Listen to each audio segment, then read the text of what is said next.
Hello everyone. आज का जो हमारा टॉपिक है उसका नाम है कॉम्बिनेशन रिएक्शन। इसे अगर हमारे पास कोई एक ए सब्सटेंस है, अगर इसकी रिएक्शन हम किसी बी सब्सटेंस के साथ कराते हैं तो हमें एक प्रोडक्ट जो मिलता है उसे हम लोग ए बी कहते हैं। इसी को हम लोग कॉम्बिनेशन रिएक्शन बोलते हैं। एक एक करके इसको हम लोग थोड़ा सा और डीप में समझने की पूरी कोशिश करते हैं। जैसे अगर कोई कॉम्बिनेशन रिएक्शन है उसका एक जनरल जो इक्वेशन होता है वो क्या होता है। अगर हम ए प्लस बी करते हैं यानी कोई ए सब्सटेंस लेते हैं कोई बी सब्सटेंस लेते हैं तो हमारे पास जो प्रोडक्ट फॉर्म होता है वो ए बी होता है। उसी हम लोग क्या बोलते हैं, कॉम्बिनेशन रिएक्शन। इसकी यहाँ पर डेफिनेशन लिखी हुई है। A combination reaction is a chemical reaction in which two यानी अगर दो सब्सटेंस हो सकते हैं या मे बी उससे दो से ज्यादा सब्सटेंस हो सकते हैं, कंबाइन करते हैं तो एक सिंगल प्रोडक्ट बनाते हैं। उसको हम लोग क्या बोलते हैं, कॉम्बिनेशन रिएक्शन। जैसे यहाँ पे लिखा है मैंने कि here A and B represent the reactants, यानी जो A and B होंगे वो रिएक्टेंट्स होंगे। अगर आपने कहीं पढ़ा हो A प्लस बी या फिर अगर कोई भी हमारे पास इस साइड होता है उन्हें हम लोग क्या बोलते हैं, रिएक्टेंट्स बोलते हैं। क्या बोलते हैं, रिएक्टेंट्स। एंड जो भी इधर फॉर्म होता है उसे हम लोग क्या बोलते हैं, प्रोडक्ट बोलते हैं। क्या बोलते हैं, प्रोडक्ट। आई थिंक इतनी बात आप सभी लोगों को पता होगी। आगे बढ़ते हैं। इस रिएक्शन के ड्यूरिंग क्या क्या चीजें हो सकती हैं। यहाँ पर दो या फिर दो से ज्यादा रिएक्टेंट कंबाइन करते हैं केमिकल रिएक्शन में और एक सिंगल प्रोडक्ट फॉर्म करते हैं। अच्छा, इसके अंदर फॉर्मेशन ऑफ प्रोडक्ट कितना होता है, तो यहाँ पे जो फॉर्मेशन ऑफ प्रोडक्ट होगा वो सिंगल प्रोडक्ट फॉर्म होगा। एनर्जी में भी रिलीज हो सकती है, यहाँ पर कोई एनर्जी रिलीज भी हो सकती है एंड एब्जॉर्ब भी हो सकती है ड्यूरिंग प्रोसेस। प्रोडक्ट जनरली क्या हो सकता है, मोर स्टेबल होता है देन रिएक्टेंट्स। यानी जो भी प्रोडक्ट बन रहा होगा, जैसे अगर हमारे पास ए है, कोई एक एलिमेंट है या कोई बी एक सब्सटेंस एलिमेंट है, जब ये फॉर्म करते हैं कोई सिंगल प्रोडक्ट जिसे हम लोग ए बी बोलते हैं, तो ए बी जो होगा वो मोर स्टेबल होगा रिएक्टेंट्स के कंपैरिजन के अंदर। Bonds are form between the atoms of the reactants, इनके बीच में हमारे पास बॉन्ड्स का फॉर्मेशन होता है। कैसे होता है वो समझते हैं। अच्छा, यहाँ पे क्या होगा, एक सिंगल प्रोडक्ट फॉर्म होगा, तो बहुत सिंपल सी बात पता है। रिएक्शंस फ्लेक्सिबल हो सकते हैं, मे बी वो क्या हो सकता है, एलिमेंट का एलिमेंट के साथ रिएक्शन कराएं तो कोई एक प्रोडक्ट फॉर्म हो, या एलिमेंट का मे बी कंपाउंड के साथ कोई रिएक्शन कराएं तो हो सकता है कोई एक रिएक्शन फॉर्म हो, या कंपाउंड का कंपाउंड के साथ अगर हम लोग कराएं तो भी हो सकता है कि हमें कोई भी एक रिएक्टेंट देखने को मिले। जैसे यहाँ पे एग्जांपल्स भी कुछ लिखे हुए हैं, जैसे हाइड्रोजन की रिएक्शन किसके साथ कराते हैं, ऑक्सीजन के साथ। तो हाइड्रोजन यानी H2, ऑक्सीजन यानी हमारे पास O2, इसकी रिएक्शन कराएंगे तो हमारे पास क्या देखने को मिलेगा, H2 यानी वाटर हमारे पास फॉर्म होगा। H2 यानी ये भी हमारे पास एक एलिमेंट है, O2 ये भी हमारे पास एक एलिमेंट है, और जो फॉर्म हो रहा है ये हमारे पास एक प्रोडक्ट है। तो ये एलिमेंट प्लस एलिमेंट का एक चेन है। एलिमेंट्स प्लस कंपाउंड जिसके अंदर लिखा है सल्फर डाइऑक्साइड की रिएक्शन ऑक्सीजन के साथ कराएंगे तो क्या बनेगा, सल्फर ट्राइऑक्साइड। सल्फर डाइऑक्साइड कौन होता है, जैसे SO2। इसकी रिएक्शन हमें किसके साथ करानी है, O2 यानी ऑक्सीजन के साथ करानी है, तो हमें क्या फॉर्म होगा, SO2 यानी सल्फर SO3 यानी सल्फर ट्राइऑक्साइड फॉर्म होगा। जैसे अगला दिखा है, कंपाउंड की रिएक्शन किसी कंपाउंड के साथ कराते हैं। एग्जांपल कौन दे रखा है, कैल्शियम ऑक्साइड, जो कि हमारे पास वाटर, अगर calcium oxide it means CaO, calcium oxide की रिएक्शन अगर हम लोग किसके साथ कराते हैं, वाटर के साथ कराते हैं, तो हमें कैल्शियम हाइड्रोक्साइड यानी CaOH का होल ट्वाइस मिलता है। इसका मतलब है कि कोई भी जो रिएक्टेंट्स हो सकते हैं वो रिएक्टेंट्स क्या क्या हो सकते हैं, मे बी वो हमारे पास एलिमेंट्स हो सकते हैं, एलिमेंट्स प्लस एलिमेंट कर सकते हैं, एलिमेंट्स प्लस कंपाउंड कर सकते हैं, और कंपाउंड प्लस कंपाउंड करेंगे तो हमें कोई सिंगल प्रोडक्ट फॉर्म होगा। इनका कहाँ कहाँ पे यूज हो सकता है, mix combination reactions very common in nature and industries के अंदर इनका यूज देखने को मिलता है। एनर्जी चेंजेस में भी एनर्जी हम लोग क्या कर सकते हैं, एब्जॉर्ब कर सकते हैं। अगर एनर्जी एब्जॉर्ब करते हैं तो हमारे पास कौन सा होता है, एंडोथर्मिक। अगर एनर्जी रिलीज करते हैं तो उसे हम लोग बोलते हैं एक्सोथर्मिक। इंडो मतलब इन होना और एक्सो मतलब जहाँ पे एग्जिट हो रही हो। क्या एग्जिट होगा, तो एग्जिट करता है हमारे पास हीट। अगर हीट को एग्जिट करेंगे तो हमारे पास एक्सोथर्मिक कहलाएगा।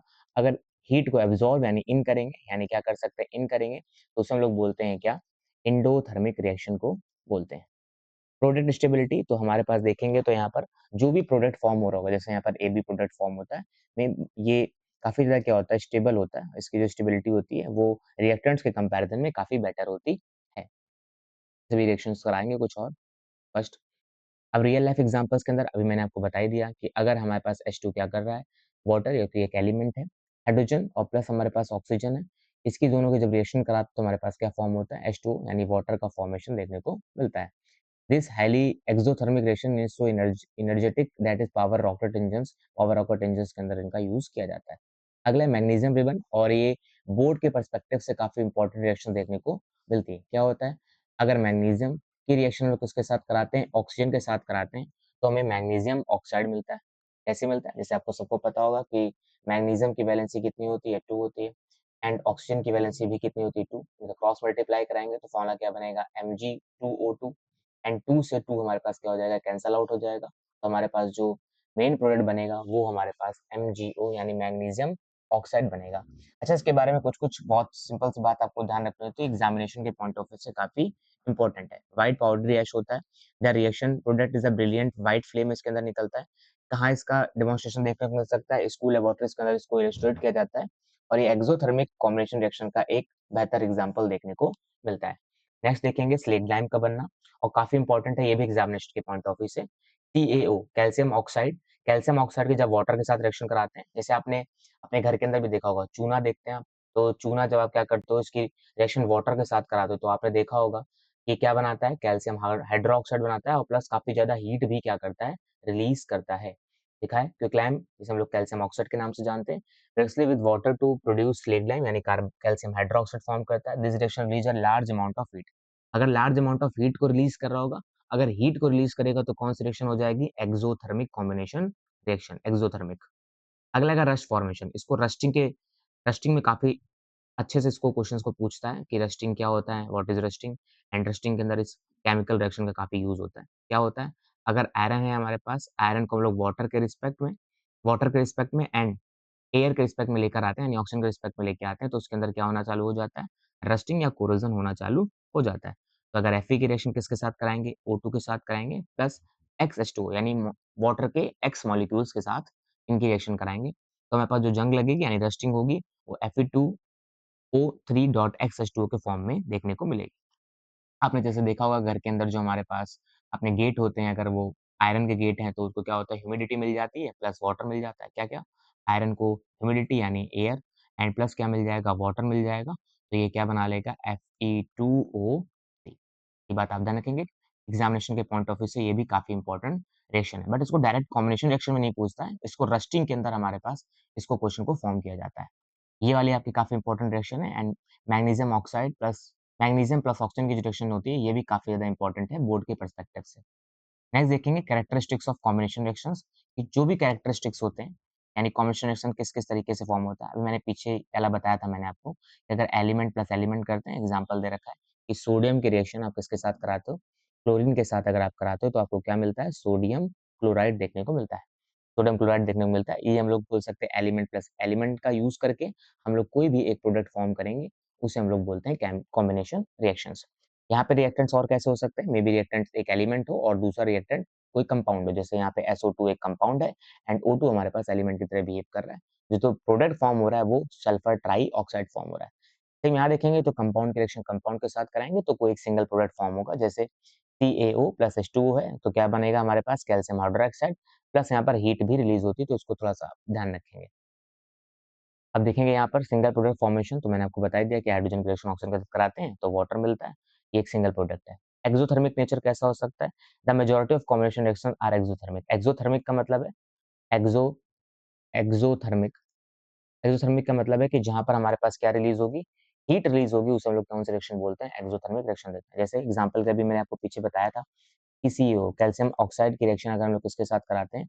वाटर के साथ कराते हैं तो हमारे पास CaOH का होल ट्वाइस यानी कैल्शियम हाइड्रॉक्साइड बनता है। प्लस यहाँ पर बहुत ही ज़्यादा क्या होती है हीट रिलीज़ होती है तो इस रिएक्शन को हम लोग कौन-सा बोलते हैं? एक्ज़ोथर्मिक रिएक्शन की कैटेगरी में लेते हैं। इसको थोड़ा ध्यान रखेंगे पेपर में काफ़ी ज़्यादा पूछा जाता है। तो ये वाला मैंने आपको बता दिया टाइप्स ऑफ कॉम्बिनेशन रिएक्शन तो कॉम्बिनेशन ऑफ एलिमेंट यानी एलिमेंट्स डायरेक्टली कंबाइन होते हैं जैसे एक एलिमेंट हमारे पास दूसरे एलिमेंट के साथ कंबाइन होगा और एक सिंगल प्रोडक्ट फॉर्म करेगा एज अ कंपाउंड। यहाँ पर कंपाउंड प्लस कंपाउंड फॉर्म होगा, कंपाउंड प्लस कंपाउंड रिएक्टेंट्स होंगे और एक जो फॉर्म कर रहे हैं वो भी एक कंपाउंड होगा। यहाँ पर एक कंपाउंड होगा और दूसरा एलिमेंट होगा, जो फॉर्म हो रहा होगा वो हमारे पास क्या होगा? एक कंपाउंड होगा। इनके कुछ यूज़ केस लिखे हुए हैं, तो आप इनके यूज़ केस ईज़िली पढ़ सकते हैं। जैसे यहाँ पर देखेंगे कि सोडियम मेटल है, कंबाइन्स विद क्लोरीन तो टॉक्सिक गैस रिलीज़ करता है, form sodium chloride, common table salt बोलते हैं हम इसे। काफ़ी सेफ होता है, एडिबल होता है, हम लोग डेली लाइफ में सॉल्ट को तो कंज़्यूम करते हैं। ड्रामेटिक ट्रांसफॉर्मेशन होता है, illustrate how combines reactant can completely properties इसको आप एक बार पढ़ सकते हैं। कैल्शियम ऑक्साइड वाला आपने देखा भी होगा, मेजॉरिटी में हम लोग अपने इंडस्ट्रियल यूज़ के अंदर देखते हैं, कंस्ट्रक्शन के अंदर काफ़ी ज़्यादा इसका यूज़ देखने को मिलता है और यहाँ पे सिग्निफिकेंट हीट रिलीज़ होती है, अगर हीट रिलीज़ होगी तो ये फिर एक्ज़ोथर्मिक रिएक्शन की कैटेगरी में चला जाएगा। यहाँ पर अगर हम थोड़ा देखेंगे सल्फर डाइऑक्साइड है, इसका रिएक्शन विद ऑक्सीजन के साथ कराते हैं, सल्फर ट्राइऑक्साइड बनता है। इसका industrial product of sulphuric acid इसका यूज़ किया जाता है। One of the most important industrial chemical है, जो कि इंडस्ट्रीज़ के अंदर इसका यूज़ केस देखने को मिलता है। इसको तो आप लोग अपने घर के अंदर व्हाइट वॉशिंग में भी यूज़ करते हैं, बहुत सारे जो चूना होता है, तो आपने तो देखा ही होगा। नेक्स्ट देखते हैं, एक्ज़ोथर्मिक कॉम्बिनेशन रिएक्शन। एक्ज़ोथर्मिक क्या होता है? जैसे मैंने आपको बताया कि अगर कोई 2 एलिमेंट कंबाइन हों और एक कंपाउंड फॉर्म करें, या फिर हमारे पास 2 कंपाउंड रिएक्टेंट्स हों और एक कंपाउंड फॉर्म करें, या फिर एक कंपाउंड और दूसरा एलिमेंट हो और दोनों लोग मिलकर क्या करें, ये एक कंपाउंड फॉर्म करें, उसे हम लोग क्या बोलते हैं? Combination reaction. इसके अंदर अगर कोई भी रिएक्शन हीट को रिलीज़ कर रही होगी, उसे हम लोग कौन-सी रिएक्शन बोलेंगे? एक्ज़ोथर्मिक रिएक्शन। इसका बेहतर एग्ज़ाम्पल आप देखने को देख सकते हैं। कौन-सा है? कैल्शियम ऑक्साइड की रिएक्शन जब वाटर के साथ कराते हैं तो बनता है कैल्शियम हाइड्रॉक्साइड और प्लस हमारे पास हीट रिलीज़ होती है। यहाँ ऑब्जर्वेशन क्या कर सकते हैं? तो यहाँ पे टेम्परेचर इंक्रीज़ हो जाएगा। ऑब्वियस सी बात है, जैसे हीट रिलीज़ होगी तो उसमें टेम्परेचर ही मतलब एक्स्ट्रा हो जाएगा, इन्वॉल्व हो जाएगा। हीट इज़ इन्वॉल्व, ऑब्वियस सी बात है, हीट तो इन्वॉल्व होगी। लाइट में भी इमिटेड, यहाँ से थोड़ा-सा आपको लाइट देखने को मिल सकती है। जैसे अगर आप मैग्नीशियम रिबन हो, मैग्नीशियम रिबन को आप क्या करते हो? ऑक्सीजन के रिस्पेक्ट में लाते हो, यानी बर्न करते हो, तो ये बनता क्या है हमारे पास? Magnesium oxide. यहाँ पर आपको मैग्नीशियम जो रिबन है, उसको ब्राइट लाइट होता है, ऑल्सो प्रोड्यूस, यानी थोड़ी-सी लाइट भी प्रोड्यूस करता है।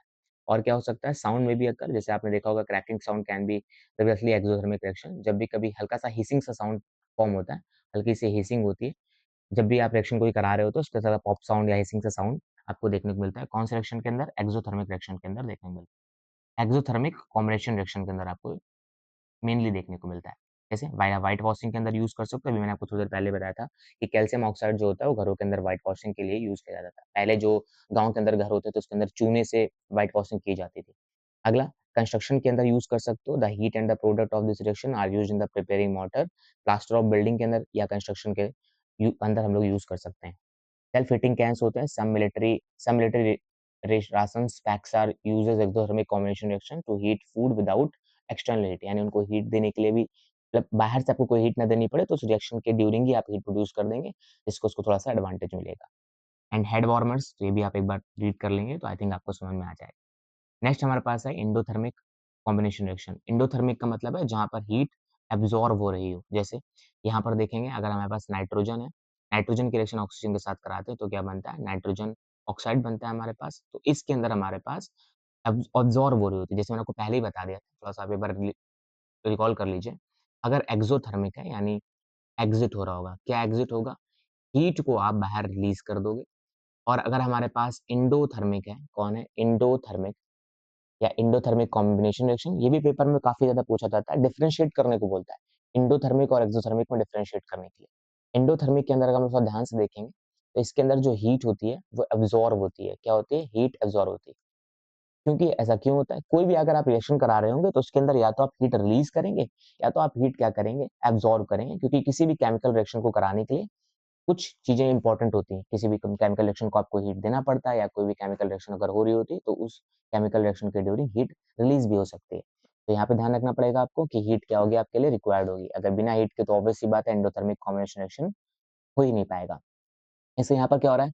नाइट्रोजन गैस है वो ऑक्सीजन के साथ जब कर रही है तो वेरी स्टेबल मॉलिक्यूल्स होते हैं with strong triple double bonds करते हैं। अच्छा, ट्रिपल बॉन्ड, डबल बॉन्ड कैसे बनते हैं? इनके बारे में हम थोड़ा आपको नेक्स्ट क्लासेस के अंदर एक्सप्लेन कर देंगे।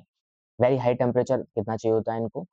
लगभग-लगभग 2000 degree Celsius is required to break these bond. इन बॉन्ड्स को ब्रेक करने के लिए हम लोगों को लगभग-लगभग 2000 डिग्री सेल्सियस टेम्परेचर की रिक्वायरमेंट होती है, इसीलिए हम लोग इसको क्या बोलते हैं? Endothermic combination reaction. This is why this reaction occur naturally only during lightning strikes और in the combustion chamber car engines के अंदर इनको देखने को मिलता है। ऐसा क्यों होता है? जैसे आपको पता हो, नाइट्रोजन का जो इलेक्ट्रॉनिक नंबर होता है वो कितना होता है?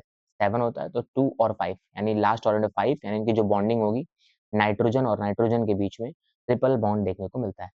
ऑक्सीजन-ऑक्सीजन के बीच में कैसा बॉन्ड देखने को मिलता है? ऑक्सीजन और ऑक्सीजन के बीच में डबल बॉन्ड देखने को मिलता है। तो इनको ब्रेक करना काफ़ी क्या होता है?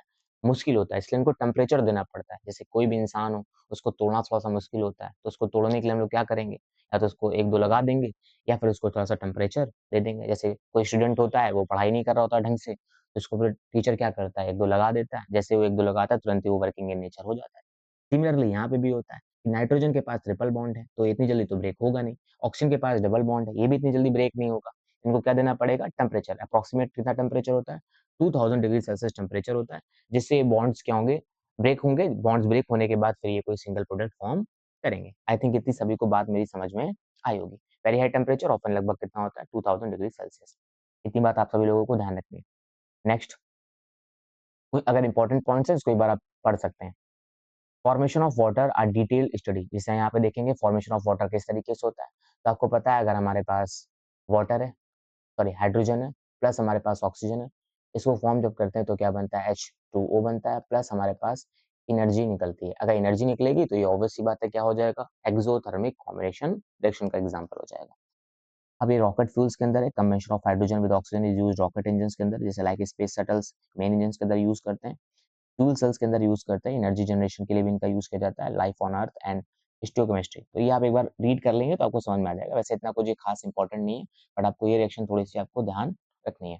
इनके बीच की बॉन्ड ब्रेकिंग काफी इंपॉर्टेंट होती है, जैसे आपने अगर पढ़ा हो, अभी इसको कार्बन एंड इट्स कंपाउंड जब चैप्टर पढ़ाएंगे तो उसके अंदर हम इसको डिस्कस करेंगे कि हाइड्रोजन एंड हाइड्रोजन के बीच में सिंगल बॉन्ड होता है, ऑक्सीजन एंड ऑक्सीजन के बीच में कैसा होता है, डबल बॉन्ड होता है। ये बातें आपको थोड़ी सी ध्यान रखनी है। तो इनके बॉन्ड्स को ब्रेक करना काफी इंपॉर्टेंट हो जाता है, क्योंकि बिना ब्रेक करे आप इनको कंबाइन कर नहीं पाएंगे या कॉम्बिनेशन रिएक्शन कंप्लीट नहीं होगी।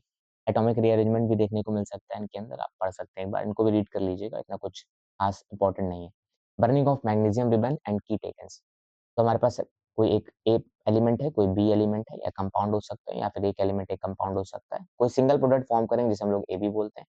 3 टाइप हो सकते हैं, तो ऑलरेडी मैंने डिस्कस कर दिया। एनर्जी चेंजेस हो सकता है, मे बी एक्सोथर्मिक हो सकता है या एंडोथर्मिक हो सकता है। एक्सोथर्मिक मतलब मे बी रिलीज, हीट हो सकती है, हीट रिलीज हो सकती है। एंडोथर्मिक यहाँ पर एब्जॉर्ब हीट हो सकती है। एग्जाम्पल के लिए हम लोग ने देखा जाए तो मैग्नीशियम की रिएक्शन जैसे हम ऑक्सीजन के साथ कराते हैं तो MgO बनता है। ये चीजें व्हाइट लाइट हमारे पास देखने को मिल सकता है, इसके अंदर व्हाइट लाइट निकलती है, तो थोड़ा ध्यान रखना कि किस तरीके की लाइट जनरेट होती है। ब्रिलियंट व्हाइट फ्लेम यहाँ पर देखने को मिलता है। व्हाइट व्हाइट ऐश भी देखने को मिलता है, तो ये भी आप थोड़ा-सा ध्यान रखिएगा। हीट रिलीज़ होती है यहाँ पर, अगर हीट रिलीज़ हो रही है तो ये एक्ज़ोथर्मिक रिएक्शन आ सकता है। इसके बारे में मैंने इतना डिटेल में क्यों लिख रखा है, क्योंकि हमारे पास जो MgO होता है, ये काफ़ी इंपॉर्टेंट रिएक्शन देखने को मिलती है। पेपर में बहुत तरीके से इसको पूछता है कि मैग्नीशियम रिबन को बर्न किया जाए, या स्केलेटल रिएक्शन पूछ सकता है, या डायरेक्ट भी पूछ सकता है कि Mg की रिएक्शन O2 के साथ कराते हैं तो क्या फॉर्म होता है, या फिर इसको बैलेंस करने के लिए भी आपसे बोल सकता है, आपको ऐसे रिएक्शन दे देगा कि ये हमारे पास Mg है, प्लस हमारे पास रिएक्शन O2 के साथ कराएँगे तो क्या बनेगा, MgO बनेगा। अब यहाँ पे पता है आपको ऑक्सीजन के कितने मॉलिक्यूल्स हैं, 2, यहाँ पर सिंगल है तो यहाँ पे 2 से क्या करना पड़ेगा, मल्टीप्लाई। फिर देखें तो यहाँ पे Mg1 है, बट यहाँ पर Mg2 है, तो यहाँ पे कितने से मल्टीप्लाई करना पड़ेगा, 2। तो बैलेंस करने के लिए भी आपको इस इक्वेशंस को दे सकता है। तो इसलिए मैंने आपको रिपीट किया यहाँ पर कि इसमें क्या-क्या हो सकता है, व्हाइट फ्लेम देखने को मिलेगी, व्हाइट ऐश देखने को मिलेगा, हीट रिलीज़ होगी। अगर हीट रिलीज़ होगी तो ये फिर किस रिएक्शन का टाइप होगा, एक्सोथर्मिक रिएक्शन का एक टाइप होगा। आई थिंक आप सभी लोगों को कॉम्बिनेशन रिएक्शन कंप्लीट समझ में आया होगा। इसको मैंने थोड़ा फास्ट फॉरवर्ड बताया है, ये रिवीजन के पर्सपेक्टिव से वीडियोस बनाई जा रही हैं। आई थिंक इतना आप सभी लोगों को क्लियर होगा। एक बार कॉम्बिनेशन रिएक्शन को आप दोबारा से पढ़िएगा। बस एक आपको हल्का-सा रिव्यू बता देते हैं। अगर हमारे पास कोई एक कंपाउंड, एक एलिमेंट है या कोई बी है, तो फॉर्म करते हैं तो ए बी हो सकता है। अब ए बी जो फॉर्म होगा वो एक सिंगल प्रोडक्ट फॉर्म होगा। मे बी इसको फॉर्म करने के लिए एनर्जी की नीड यानी ज़रूरत होगी, अगर एनर्जी एब्ज़ॉर्ब हो रही होगी तो वो एंडोथर्मिक होगा। मे बी इस रिएक्शन के ड्यूरिंग कोई हीट रिलीज़ भी हो सकती है, अगर हीट रिलीज़ होगी तो उसे हम लोग बोल सकते हैं एक्ज़ोथर्मिक रिएक्शन। आई थिंक आप सभी लोगों को यहाँ तक क्लियर हुआ होगा। इसको एक बार आप रीड करिएगा, इसके अंदर आप एक जो आपका स्लिग लाइम और क्विक लाइम वाली रिएक्शन है, Mg+O2 वाली रिएक्शन है, H2+O2 वाली रिएक्शन है, इनको थोड़ा-सा एक बार और रिकॉल कर लीजिएगा। इन बोर्ड के पर्सपेक्टिव से काफ़ी इंपॉर्टेंट रिएक्शंस हैं। आई थिंक आप सभी लोगों को समझ में आया होगा। थैंक यू सो मच, आपने मेरा पूरा वीडियो देखा। Thank you.